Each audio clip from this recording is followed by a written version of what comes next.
जय श्री कृष्णा, राधे राधे। आज मैं आपको बताने वाली हूँ कार्तिक मास महात्म 16 अध्याय। उससे पहले आप सभी लोगों को आज छोटी दिवाली है, बहुत बहुत शुभकामनाएं। नरक चौदस भी कहते हैं।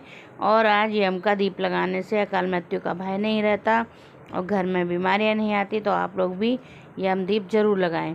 और तो शुरू करते हैं कार्तिक महात्म का 16 अध्याय। राजा पृथु ने कहा, हे नारद जी, ये तो आपने भगवान शिव की बड़ी विचित्र कथा सुनाई है। अब कृपा करके आप यह बताइए कि उस समय राहु पुरुष से छूटकर कहाँ गया। नारद जी बोले, उससे छूटने पर वह दूत बर्बर नाम से प्रख्यात हो गया और अपना नया जन्म पाकर वह धीरे धीरे जलंधर के पास गया। वहाँ जाकर उसने शंकर की सब चेष्टा कही। उसे सुनकर दैत्यराज ने सब दैत्यों को सेना द्वारा आज्ञा दी। कालनेमी और शुंभ निशुंभ आदि सभी महाबली दैत्य तैयार होने लगे। एक से एक महाबली दैत्य करोड़ों करोड़ों की संख्या में निकल युद्ध के लिए जुट पड़े।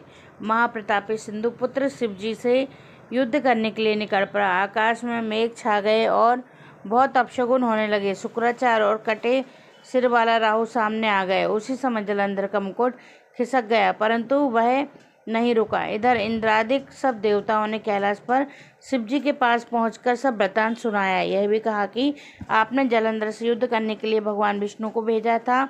वह उसके वशवर्ती हो गए और विष्णु जी लक्ष्मी सहित जलंधर के अधीन हो उनके घर में निवास करते हैं। सब देवताओं को भी नहीं वहीं रहना पड़ता है।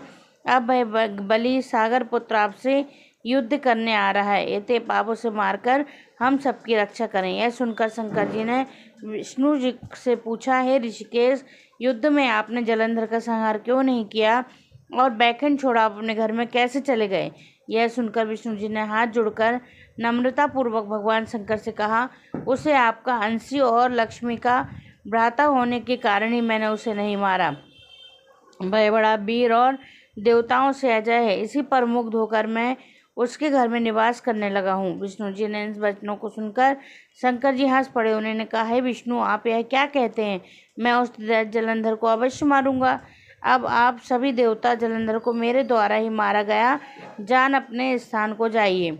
जब शंकर जी ने ऐसा कहा तो सब देवता संदेह रहित होकर अपने अपने स्थान को चले गए। इसी समय पराक्रमी जलंधर अपनी विशाल सेना के साथ पर्वत के समीप आ कैलाश को घोर सहनाद करने लगा। दैत्यों के नाद और कोलाहल को सुनकर शिव जी ने नंदी आदि गणों को उससे युद्ध करने की आज्ञा प्रदान की। कैलाश के समीप भीषण युद्ध होने लगा। दैत्य अनेकों प्रकार के अस्त्र शस्त्र बरसाने लगे।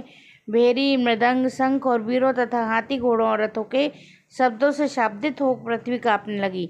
युद्ध में कटकर मरे हुए घोड़े, हाथी, पैदलों का पहाड़ लग गया। रक्त मांस का कीचड़ उत्पन्न हो गया। दैत्यों के आचार्य शुक्र जी अपनी मृत्यु संजीवनी विद्या से सब दैत्यों को जिलाने लगे। यह देख कर शिव जी के गण व्याकुल हो गए। उनके पास जाकर सारा वृतांत सुनाया। उसे सुनकर भगवान रूप के रुद्र के क्रोध की सीमा न रही। फिर तो उस समय उनके मुख से एक बड़ी भयंकर कृत्या उत्पन्न हुई, जिसकी दोनों जंघाएं ताल वृक्ष के समान थी। वह युद्ध रूप भूमि में जा वज्रों का चवन करने लग गई और फिर वही शुक्राचार्य के समीप पहुंचे और शीघ्र अपनी योनि में गुप्त कर लिया।